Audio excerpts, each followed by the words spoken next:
Hello friends, welcome to my series of hernia and hernial surgery. ఈరోజు మనం paediatric hernia అంటే చిన్న పిల్లల్లోనూ వచ్చే హెర్నియాల గురించి డీటెయిల్గా తెలుసుకుందాం. అసలు హెర్నియా అంటే ఎక్కువగా పెద్దవాళ్ళకే వస్తుందని అనుకుంటాం, కానీ చిన్నపిల్లలు అంటే పుట్టిన బిడ్డ దగ్గర నుంచి 15 సంవత్సరాల వరకు కూడాను ఈ పీడియాట్రిక్ ఏజ్ గ్రూప్లో కూడా హెర్నియాలు అనేవి రావచ్చు. సో ఎవరికి ఇవి ఎక్కువగా వస్తాయి అంటే యూజువల్లీ మగ పిల్లలకి ఇంగ్వైనల్ హెర్నియాస్ అంటే గజ్జల దగ్గర ఉండే హెర్నియాస్ యూజువల్లీ కామన్గా వస్తుంటాయి. ఇవే కాకుండా అంబిలికల్ హెర్నియాస్ బొడ్డు దగ్గర వచ్చే హెర్నియాలు ఇవి మగవాళ్ళకి ఆడపిల్లలకి ఎవరికైనా ఈక్వల్ గా రావచ్చు. These two are the common types of hernias in childhood. Now ఇవి అసలు ఎలాగ ప్రెజెంట్ అవుతాయి, ఎలాగ తెలుసుకోవచ్చు? యూజువల్ గా ఇవి ఒక చిన్న బొడుపు లాగా, ఒక చిన్న స్వెల్లింగ్ లాగా కనిపిస్తూ ఉంటాయి. పుట్టినప్పుడు లేకపోతే మామూలుగా వాళ్ళు ఆడుకుంటున్నప్పుడు జనరల్ గా తెలియవు. పేరెంట్స్ వాళ్ళకి స్నానం చేయిస్తున్నప్పుడు కానీ లేదా వాళ్ళు ఎక్కువైనా ఏడుస్తున్నప్పుడు ఒక చిన్న బల్జ్ లేదా ఒక చిన్న బొడుపు లాగా అబ్జర్వ్ చేస్తుంటారు.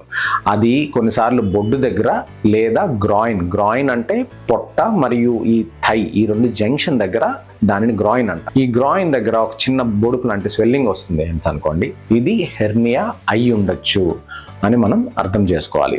ఈ అంబిలికస్ దగ్గర కానీ గ్రాయిన్ దగ్గర కానీ ఏడ్చేటప్పుడు లేదా కొన్నిసార్లు దగ్గుతున్నప్పుడు, కొన్నిసార్లు స్ట్రెయిన్ అవుతున్నప్పుడు, ఎక్కువ కదులుతున్నారు అనుకోండి, ఆ టైంలోన ఒక స్వెల్లింగ్ వస్తే ఇది హెర్నియా అయి ఉండొచ్చు. వీటి వలన కొన్నిసార్లు బేబీస్ కంటిన్యూస్ గా స్ట్రెయిన్ అవుతూ ఏడుస్తూ ఉంటారు. If they are crying continuously, అప్పుడు మనం అర్థం చేసుకోవాల్సిన విషయం, this may be converting into an emergency. ఇందులో ఏమవుతుంది, హెర్నియాలో మనం ఇదివరకు చెప్పుకున్నట్టుగానే పొట్టలో ఏదో ఒక చిన్న వీక్ పాయింట్ ఉంటుంది. అంబిలికస్ దగ్గర ఇది ఒక వీక్ పాయింట్, అలాగే గ్రాయిన్ దగ్గర కూడాను ఒక వీక్ పాయింట్ ఉంది మగపిల్లల్లో. సో ఎప్పుడైనా ఏడ్చారనుకోండి, పొట్టలోన ప్రెషర్ పెరిగి ఆ చిన్న హోల్ దగ్గర నుంచి పేగు బయటకు వస్తుంది.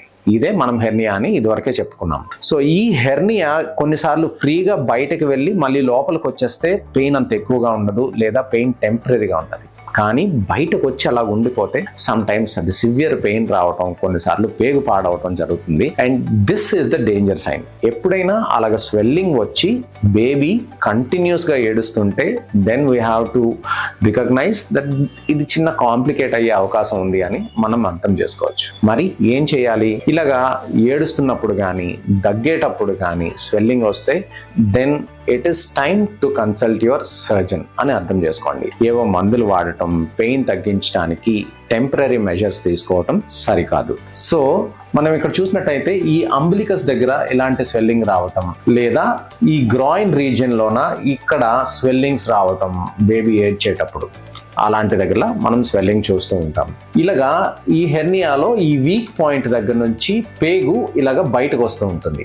ఈ పేగు ఇలాగ బయటకు వచ్చినప్పుడు మనకి ఈ విధంగా స్వెల్లింగ్ అనేది కనిపిస్తుంది. ఈ స్వెల్లింగ్ వచ్చేటప్పుడు ఇది చాలా సార్లు ఆటోమేటిక్ గా పడుకునేటప్పుడు ఇది లోపలికి వెళ్ళిపోతుంటుంది, విచ్ ఈస్ నాట్ డేంజరస్. కానీ ఈ పేగు ఇలాగ బయటకే ఉండిపోతే అప్పుడు it is time to intervene early. మరి హెర్నియా ఉంటే ఏం చేస్తారు, ఏం చేయాలి? దెర్ ఈస్ నో మెడిసిన్, అంటే మెడిసిన్స్ తోని దీన్ని క్యూర్ చేసే పద్ధతి లేదు. దీనిని ఒక సింపుల్ సర్జరీ ద్వారా మనం దీన్ని పెర్మనెంట్ గా క్యూర్ చేయొచ్చు. అది ఎలా చేస్తాం? There are 2 ways. ఒకటి కన్వెన్షనల్ ఆర్ ఓపెన్ సర్జరీ. ఈ ఓపెన్ సర్జరీలో బయటికి వస్తున్న ఈ పేగుల్ని మళ్ళీ లోపలికి పంపించి మనకి పుట్టుకతో ఒక చిన్న శాక్ లేదా మన టెస్టిస్ ఈ భాగంలోన తయారయ్యి 9 నెలలు నిండేటప్పటికల్లా టెస్టిస్ ఈ రీజియన్ లోనికి వస్తుందండి. ఈ రీజియన్ లోనికి వచ్చేటప్పుడు దానితో పాటు ఒక పెరిటోనియల్ శాక్ అంటాం. ఆ పెరిటోనియల్ లేయర్ ని దాంతో పాటు తీసుకొని వస్తుంది. ఇక్కడ దాన్ని ఆ జర్నీని ఫెసిలిటేట్ చేయడానికి ఒక చిన్న గ్యాప్ ఏర్పడుతుంది. ఈ టెస్టిస్ అనేది ఇక్కడ రావడానికి ఒక దారి లాగా తయారవుతుంది ఇంగ్వైనల్ కెనాల్ని. ఆ దారి గుండా ఈ పేగులు ఈ కిందకు వచ్చేసే అవకాశం ఉంటుంది. ఓపెన్ సర్జరీలో ఏం చేస్తామంటే ఆ దారిని జస్ట్ క్లోజ్ చేస్తాం. సో క్లోజ్ చేసిన తర్వాత ఈజీగానే బేబీస్ రికవర్ అవుతారు. అండ్ దీనికి ఇంకా ఏదైనా ఈజియర్ మెథడ్, ఇంకా త్వరగా రికవర్ అయ్యే మెథడ్ ఏమైనా ఉందా అంటే అది లాప్రోస్కోపీ. ఈ 2 ప్రొసీజర్స్ కరెక్టే. ఓపెన్ సర్జరీ చేయొచ్చు లేదా లాప్రోస్కోపీ సర్జరీ చేయొచ్చు. ఈ లాప్రోస్కోపిక్ సర్జరీ చేయటం వల్ల వీళ్ళకి చాలా చిన్న చిన్న పోర్ట్స్ పెడతాం. యూజువల్లీ ఒక 5 mm అంటే ఈ మాత్రమే ఉంటుంది. ఇంకా చిన్న ఇన్స్ట్రుమెంట్స్ ఉంటాయి వీళ్ళకి 3 mm అని. జస్ట్ ఇమాజిన్, ఇది మన నీడిల్ టిప్ అంత మాత్రమే ఉంటుంది. ఈ సైజులోనే ఇన్స్ట్రుమెంట్స్తో మనం ఈజీగా చేయగలుగుతాం. లాప్రోస్కోపీతో చేయటం వలన ఈ లోపలికి వెళ్తే మనకి ఏర్పడిన హోల్ ఇది మనం అర్థం చేసుకోవచ్చు. అండ్ ఈ హోల్ని క్లోజ్ చేయటం వలన బేబీ కంప్లీట్గా రికవర్ అవుతుంది.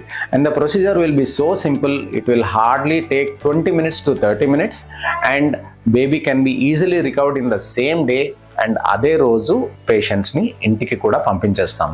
మ్యాక్సిమం ఏమైనా బేబీ ఏడుస్తున్నట్టుంటే నెక్స్ట్ రోజు వాళ్ళు ఇమీడియట్గా ఏమైనా తాగలుగుతారు. And from the next day వాళ్ళ యొక్క రొటీన్ ఫీడింగ్, తర్వాత రొటీన్ కేర్ అంతను, ఇందులో కుట్లు వేయటం ఉండదు, ఇంకా ఏమీ ఎక్స్ట్రా వూండ్ కేర్ అది ఏమీ ఉండదు. కాబట్టి it is easily recoverable in a single day. And this is how we treat hernias in children. So ఎవరైనా పేరెంట్స్కి వాళ్ళ బేబీ పొట్ట దగ్గర కానీ గజ్జల్లోన కానీ స్వెల్లింగ్ ఉందని అంటే please do not neglect. Please come down for a consultation and we will be happy to help you at any time at A1 Laparoscopy Hospital, Visakhapatnam, Maharanipeta. Thank you.